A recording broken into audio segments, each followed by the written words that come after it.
So, okay, so here's another way of looking at it. The world is extraordinarily complex. Like, it's insanely, ridiculously complex. And part of the complexity is the fact that, and this is a hard thing to grasp, although it's sort of self-evident once you think about it, everything that you see exists at multiple levels of analysis simultaneously, right? And this is sort of like the train metaphor.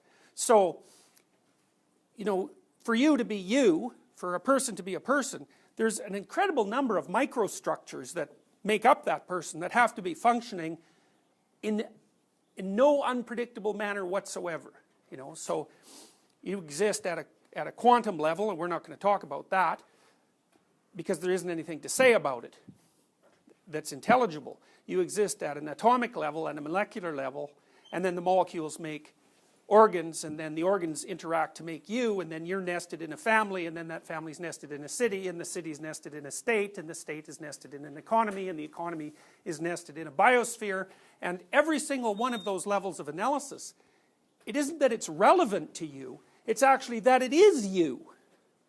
Now, you only figure that out when something goes wrong, because as long as things aren't going wrong, they're invisible. And now that's an important thing to realize. So one of the things that, one of the determining factors with regards to your capacity to regulate your own emotion, including anger and fear, and disgust, and a variety of other things we'll talk about, is the fact that a million invisible things are doing exactly what they're supposed to be doing all the time. Now, the problem with that is that at any time any of those things can go wrong. So, and that's the problem of finite mortality in a sense, you know, that you're the sort of being that can be plagued by unexpected events at multiple levels of analysis. And it's by no means obvious which of those levels of analysis is most real. I think they're all equally real.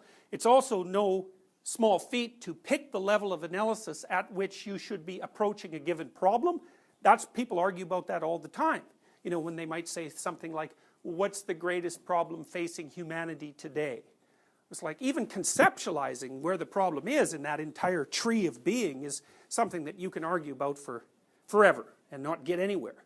So part of what I want to point out to you by all these examples is that a lot of what human beings are doing in their perceptual and cognitive operations is constraining the complexity of life to limits that enable them to stay alive, but also within limits that enable them to bear staying alive.